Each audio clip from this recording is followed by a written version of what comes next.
Bine ați venit, dragilor din Zodia Leu, oriunde v-ați afla în această lume. Sunt bucuroasă să fim din nou împreună la o nouă lectură pentru perioada 1-8 martie inclusiv, așa că toți cei care aveți nu doar Soarele, ci și Luna, Venus, Ascendentul în Zodia Leu, această lectură este de asemenea și pentru voi. Desigur, nu uitați, este totuși o lectură general colectivă, așa că vă rog să luați decât ceea ce va rezona cu voi. Înainte de a începe lectura, vreau să mulțumesc din suflet tuturor celor care sunteți în permanență aici, care mă susțineți prin fiecare gest de apreciere, prin fiecare gând bun care vine din partea voastră. Iar dacă sunteți pentru prima oară aici pe canal, vă urez un călduros bun venit și dacă la finalul acestei lecturi veți rezona sau veți simți că aceste mesaje vă aduc claritate, ghidare sau poate liniște interioară, vă invit cu mare drag să vă abonați și, desigur, să susțineți acest canal printr-un simplu like. Și acum, dragii mei și dragile mele, haideți să vedem ce ne spun runele vikinge, da? Ce este important de știut pentru voi. Să vedem.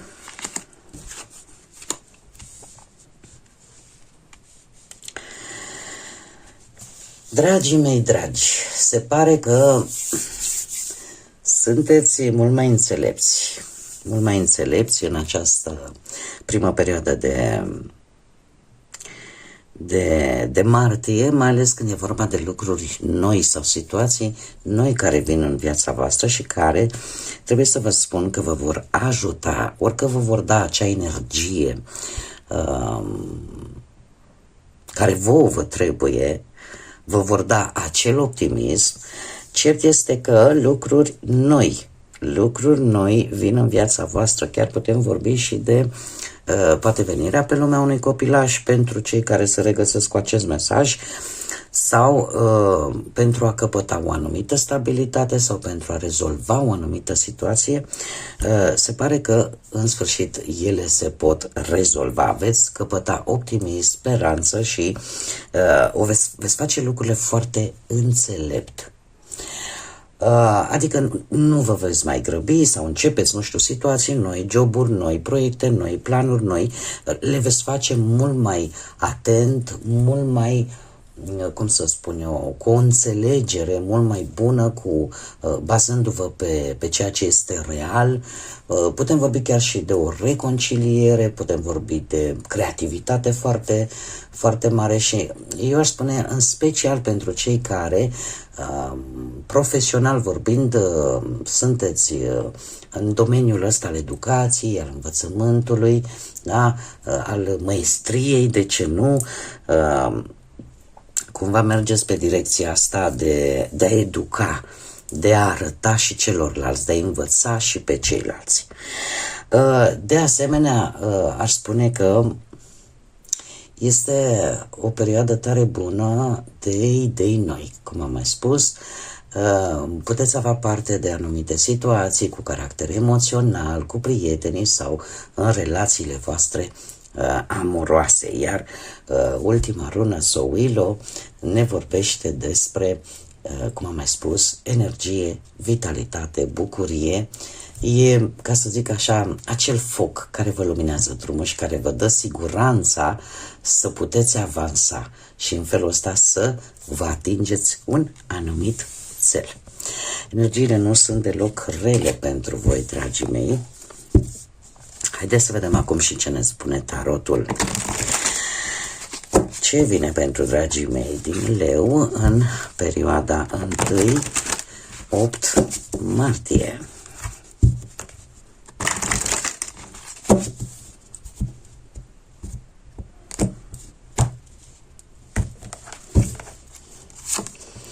Provocarea pentru voi e posibil să fie legată de o călătorie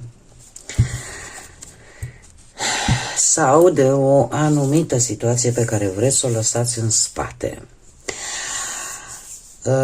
Orică trebuie să plecați într-o călătorie și ceea ce lăsați în urmă cumva nu este atât de ușor de lăsat. Poate să fie vorba de o tristețe, de separarea de cineva sau de un anumit loc. Cred că provocarea pentru voi este de fapt de a depăși această perioadă, de a tranzita, ca să spun așa, aceste situații în care vă aflați unii dintre voi și în care sunteți nevoiți să plecați la drum, să faceți o schimbare poate în viața voastră, dar care vă lasă un pic așa un gust amar sau o urmă așa de tristețe. Dacă vorbim de partea asta profesională, putem vorbi de călătorie, de muncă, de job, ori un job pe care îl lași și te îndrepți către un altul în căutarea unui nou job, ori pur și simplu lucrați poate în acest domeniu al transportului, nu? Poate, sau sunteți nevoiți să faceți călătorii, ca să spun așa, în interes de muncă. De asemenea, dacă vorbim de bănuți, posibil să vorbim de o luptă pentru o anumită sumă de bani sau o situație financiară care poate în ultima vreme nu prea a dat rezultatele pe care voi le-ați fi așteptat, așa că încercați cumva, poate în altă parte, în ideea de a rezolva respectiva situație. Dacă vorbim de partea sentimentală, e posibil pentru unii dintre voi, mai ales pentru cei care vă aflați poate într-o relație, o călătorie pentru a reînvia relația. Sau poate vă aflați în acea situație în care dragostea este la distanță din punct de vedere poate geografic și de aici apare și sentimentul ăsta un pic de tristețe, să-i spunem așa. Cei singurei aș spune că vor lăsa în acest început frumos de primăvară, vor încerca să lase rutina și să caute iubirea, nu știu, pe alte meleaguri sau cu alte metode, să încerce lucruri noi. Acum avem și un cavaler de spade, un cavaler de spade care vorbește despre resursele voastre. Nu știu, poate că unii dintre voi aveți ca și ascendent zodii de aer, Gemeni, Balanță sau Vărsător, sau avem aici și zodia Berbec, o altă zodie de foc. În cazul acesta cu atât mai mult, dar acest cavaler de spade îmi vorbește de pur și simplu această provocare, sunteți hotărâți să o faceți. Cumva, chiar dacă vă va costa un pic, să zicem, din punct de vedere emoțional, să vă aducă un pic de tristețe sau să vă aducă să vă îndemne, de fapt, vreți, nu vreți, să vă reacomodați, poate cu anumite locuri, cu anumite persoane, cu anumite relații, cu anumite situații, totuși sunteți hotărâți să o faceți. De ce? Pentru că vreți ceva de viitor, indiferent de ce aspect al vieții vorbim. Dar în același timp, acest cavaler de spade vine și cu o atenționare la, cum să spunem, la responsabilitate. Adică totuși e bine să fii foarte hotărât, dar să nu faci lucrurile la nimereală sau impulsionați decât de o stare nervoasă, să zicem, agitată. Se cere cumva, pe lângă hotărâre, totuși și responsabilitate și asumare în ceea ce voi vreți să faceți. De asemenea, aș spune că pe partea asta muncii, acest cavaler de spade totuși este o carte destul de bună, mai ales pentru nou job sau, nu știu, poate pentru cei care aveți propria afacere. De ce? Pentru că e un plan, e o idee pe care voi, dacă o gândiți foarte bine și luați în calcul ce trebuie luat în așa fel încât să vă și iasă, chiar este o carte foarte bună pentru această arie a vieții profesionale. Dacă vorbim de bănuți, poate că niște vești bune vă pot ajuta să concretizați ceva material sau poate, cum am mai spus, nu știu, deschiderea de local, de afacere și să primiți așa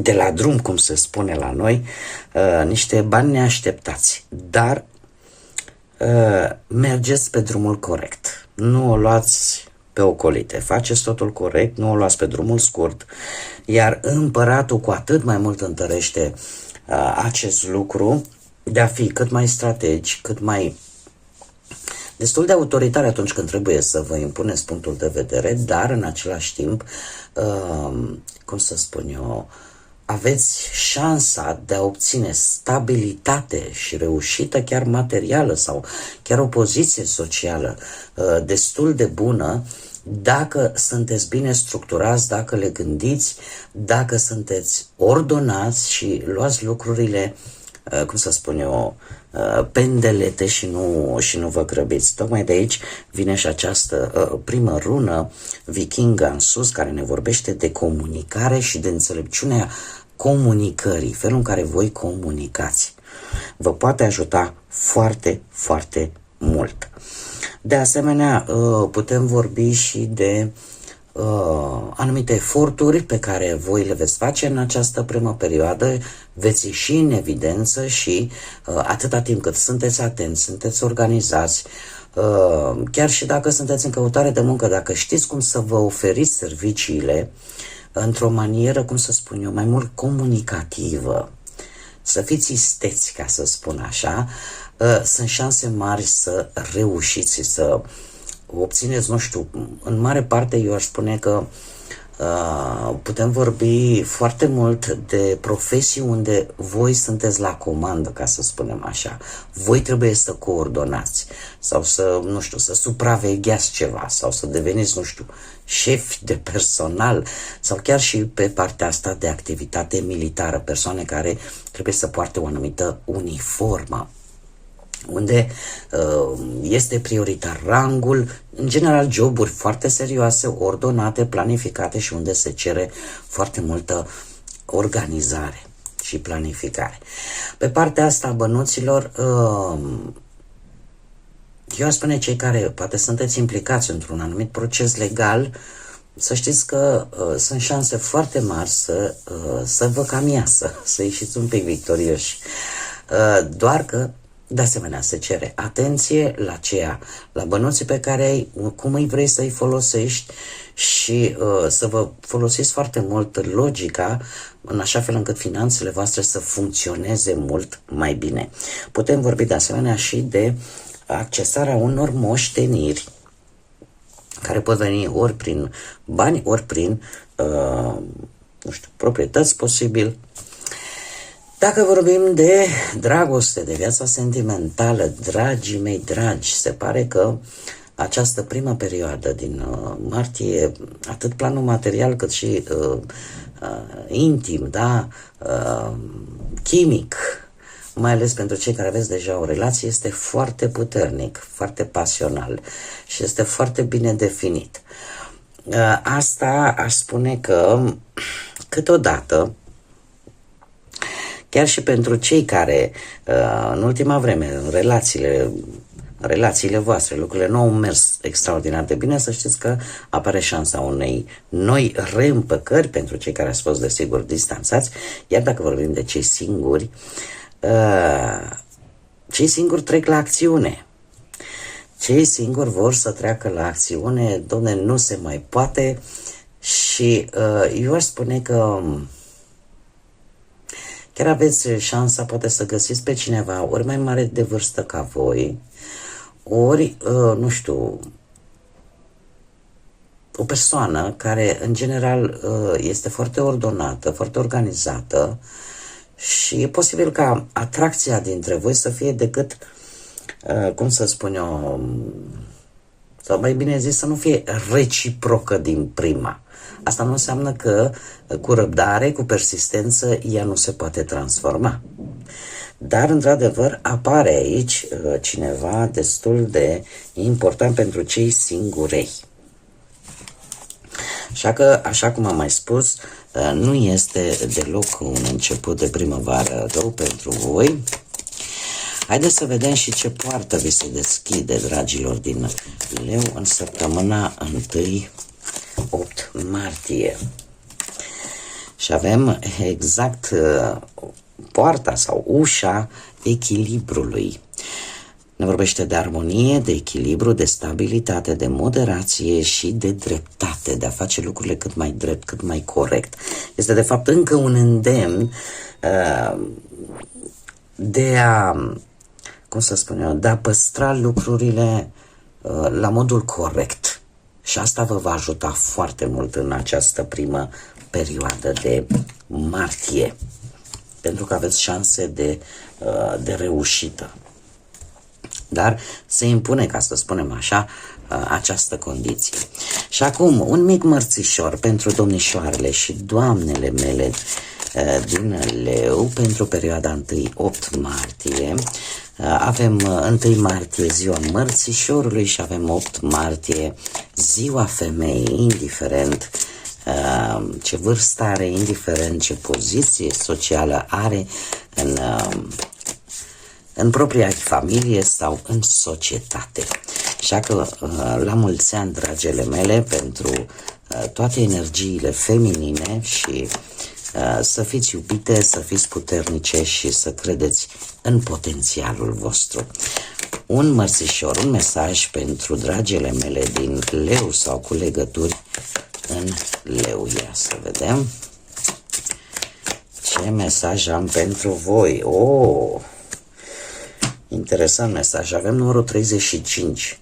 Numărul 35, poate să vă spună el așa în sine ceva, sau numărul 8. Numărul 8 este un număr guvernat de către Saturn, este un număr masculin, yang, și reprezintă arhetipul guvernantului, al puterii. Putem vorbi chiar de instituții guvernamentale mari, vorbim de o anumită ordine socială, putem vorbi chiar și de punctul de unire între partea spirituală și partea materială.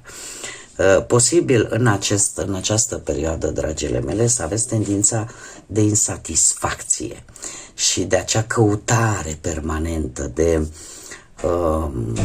acea tendință ambițioasă de a conduce.